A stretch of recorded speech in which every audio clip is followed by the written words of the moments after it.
Notre système solaire est un endroit vaste et mystérieux. Il abrite notre planète Terre et d'innombrables autres merveilles célestes.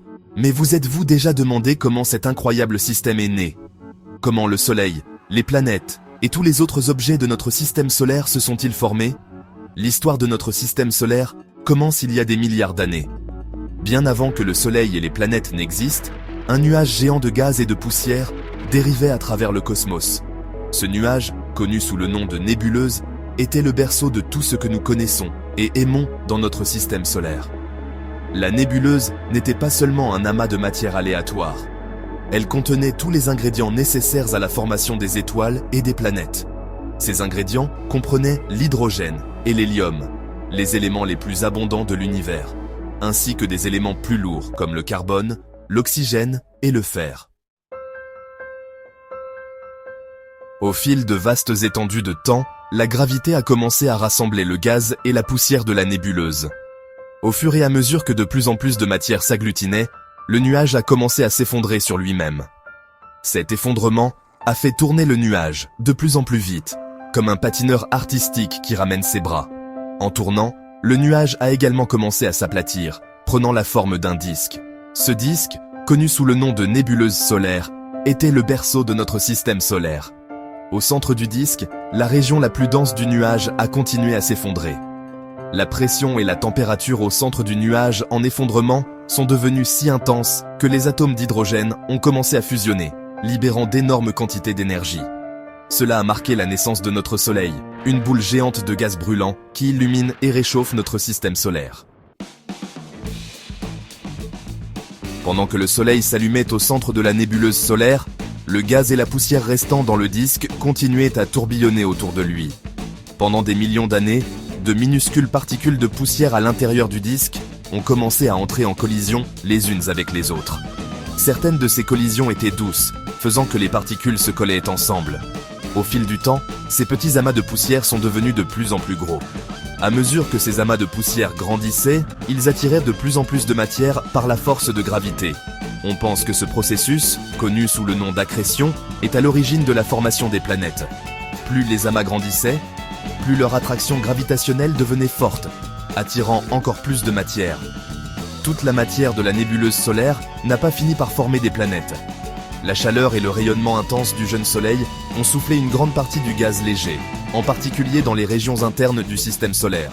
C'est pourquoi les planètes intérieures, comme Mercure, Vénus, la Terre et Mars, sont relativement petites et rocheuses. La formation de la Lune de la Terre est un récit captivant au sein du grand récit de la naissance du système solaire. Pendant que les planètes prenaient forme, un événement important s'est produit dans l'histoire primitive de la Terre. Un objet de la taille de Mars, souvent appelé Theia, est entré en collision avec notre jeune planète. Cette collision a été cataclysmique, dispersant des débris en orbite autour de la Terre. Au fil du temps, ces débris se sont rassemblés sous l'effet de la gravité, formant finalement la Lune que nous voyons aujourd'hui. La composition de la Lune, similaire au manteau terrestre, soutient cette hypothèse de l'impact géant. La présence de la Lune a eu une profonde influence sur la Terre. Son attraction gravitationnelle crée les marées, façonne les côtes de notre planète et influence le rythme de la vie. La Lune agit également comme un stabilisateur pour l'inclinaison axiale de la Terre, contribuant à la stabilité du climat qui a permis à la vie de s'épanouir. Une symphonie d'orbite, la danse des planètes. À mesure que les planètes grossissaient, elles ont commencé à éliminer le gaz et la poussière restant sur leurs trajectoires orbitales. Elles ont interagi les unes avec les autres par leur attraction gravitationnelle, façonnant leurs orbites et influençant leur destin. Le résultat de cette danse cosmique est la disposition familière des planètes que nous voyons aujourd'hui. Les planètes rocheuses intérieures, Mercure, Vénus, la Terre et Mars, orbitent relativement près du Soleil. Elles sont caractérisées par leur surface solide, leurs atmosphères relativement minces, à l'exception de Vénus, et peu ou pas de Lune. Les planètes extérieures, connues sous le nom de géantes gazeuses, Jupiter, Saturne, Uranus et Neptune, sont beaucoup plus grandes et plus massives que les planètes intérieures. Les géantes gazeuses sont composées principalement d'hydrogène et d'hélium, comme le Soleil. Elles se sont probablement formées dans les régions extérieures de la nébuleuse solaire, où il faisait suffisamment froid pour que ces gaz se condensent. leur immense gravité a capturé de vastes quantités de gaz et de poussière, créant leurs énormes atmosphères et leurs impressionnants systèmes d'anneaux. Le Soleil, la vie et l'héritage de notre étoile. Au cœur de notre système solaire se trouve le Soleil, une boule colossale de gaz brûlant qui fournit la lumière et la chaleur nécessaires à la vie sur Terre. L'énergie du Soleil provient de réactions de fusion nucléaire se produisant au plus profond de son noyau, où les atomes d'hydrogène sont convertis en hélium, libérant de vastes quantités d'énergie au cours du processus. Le Soleil est à peu près à mi-chemin de sa durée de vie sur la séquence principale, une période de stabilité relative, pendant laquelle il continuera à fusionner l'hydrogène en hélium. Cette phase stable devrait durer encore 5 milliards d'années environ. Cependant, l'existence du Soleil n'est pas infinie. À mesure que le Soleil vieillit, il épuise progressivement le carburant hydrogène de son noyau. Cela entraînera la contraction et le réchauffement du noyau, déclenchant finalement la fusion de l'hélium en éléments plus lourds. Ces changements auront un impact spectaculaire sur la taille, la température et la luminosité du Soleil. Crépuscule des Titans. Le destin des planètes extérieures. À mesure que le Soleil évolue, son influence sur le système solaire deviendra de plus en plus profonde.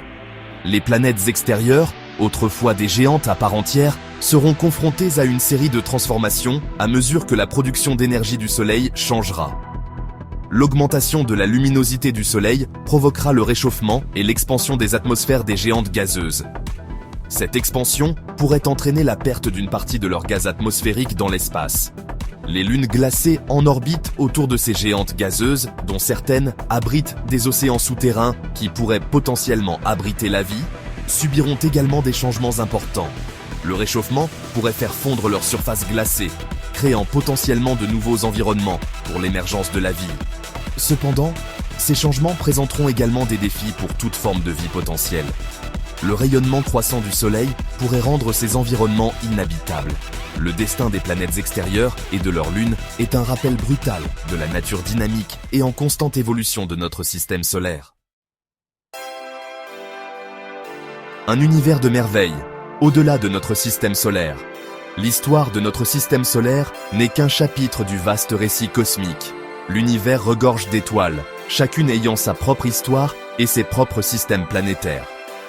Les astronomes ont découvert des milliers de planètes en orbite autour d'autres étoiles, connues sous le nom d'exoplanètes.